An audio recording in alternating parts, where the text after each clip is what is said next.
So Radical Leftist 18 wanted to know what I think of the Freemasons. Sometimes I vaguely talk about them, but I've never talked about them directly, and I guess that's why he asked. And that's a pretty good question considering how I bring them up from time to time. I guess the simplest answer is that while I believe similarly to what the Freemasons believe, I do not trust the Freemasons in and of themselves. Just because we believe the same thing does not mean we worship the same thing. That's the key difference. I would say that about all religions. Many religions believe the same things, but do not worship the same entities.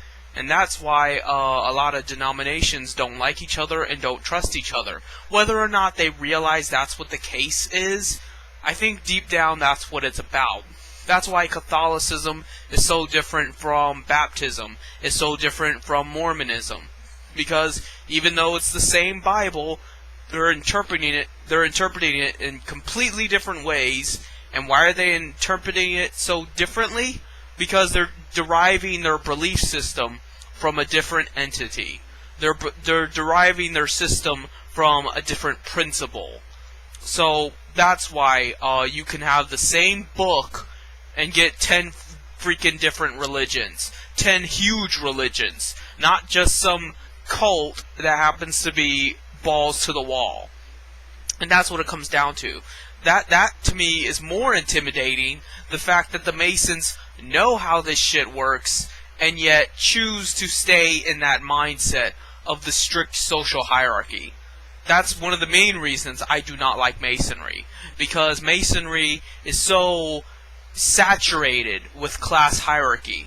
There are how many degrees of Masons, and even between that there are more degrees within, sub-degrees, and things like that. It's very rigid, and there's this huge social ladder, and that's even more despicable. That, to me, is even more terrible than the fact that they're dark Jedi. So, that's why I do not like Masons, but believe the same things the Masons do. The Masons believe that human beings are spiritual architects, that we decide our fate collectively and individually through our understanding of these spiritual principles. That much is true. But how they go about it, their end goals, that's completely wrong. And while I don't know exactly what Masons' goals are because I'm not a Mason, considering the fact that they have that strict social hierarchy and have to do everything in secrecy and shit, it's suffice to say that it's nothing good. Do I believe that the Masons are in charge of world politics and are running things behind closed doors? No. Not that they would need to anyway, because they could be right out in the open and people wouldn't give a fuck. People are sheep. They're stupid. But that's not the point. The point is, I do not think that the Masons are half as powerful as guys like Alex Jones and David Icke make them out to be. But what I do believe is that they do hold some influence and try to do it passive-aggressively. They try to do it subtly because if they were just out in the open, they're much more likely to get shot down by it. They're much more likely to be attacked. They're much more likely to be threatened. They're much more likely to fail if they just come right out and say it. Because by admitting that there is a force, they risk other people possessing the force. The best way to control people's spirits is by convincing them that there isn't one. That's why there's that old saying, the devil's greatest trick was convincing mankind he did not exist. Because if you see a flock of sheep, what would the wolf do in that situation? Would the wolf make himself known and make a lot of noise? Or would he tell all the sheep that there is no wolf, that wolves don't exist, it's an old wives' tale, and then sneak in the middle of the night and take whatever sheep he wanted? You know, that's how it rolls. So then why am I telling you, knowing what I know, that by exposing that, it risks actually hurting me, because then people of different ideological spectrums could emerge? Because I got nothing to lose, that's why.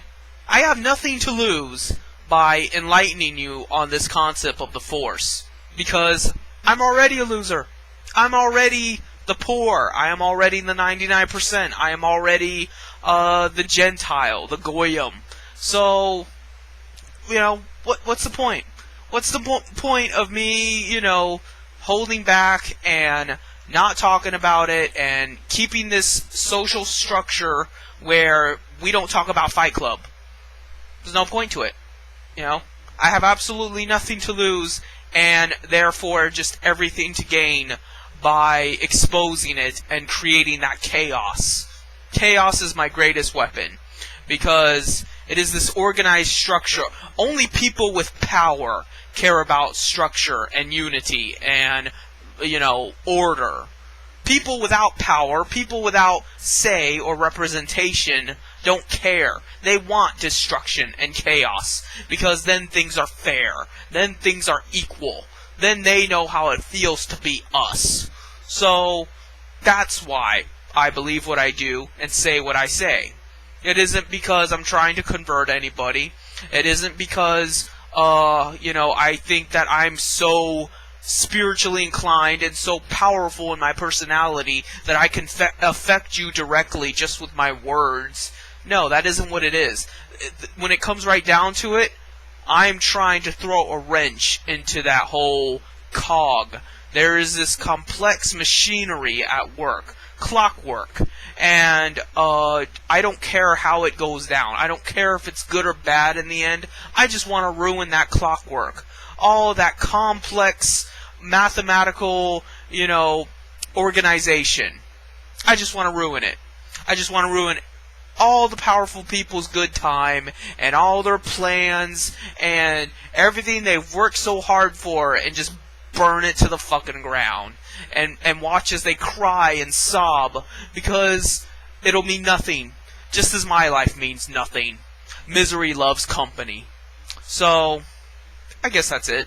I hope that helps enlighten you as to what exactly is going on in my head and what is going on in probably the heads of many powerful people. See, the difference between me and them is they need things to be the way they are. They need you to go to work every day and slave away for nothing at all. Because that's how they keep things the way they are. This world is dominated by principles, not by people. People are just the means to the ends. People are just the instruments of principles. And whether or not you want to believe in a Christian deity, whether or not you want to believe in angels or demons, you have to admit the fact that in the end, it is our principles that guide us. It is our principles that define who we are as human beings. So whether or not there is a life after death, it's just, it's fluff.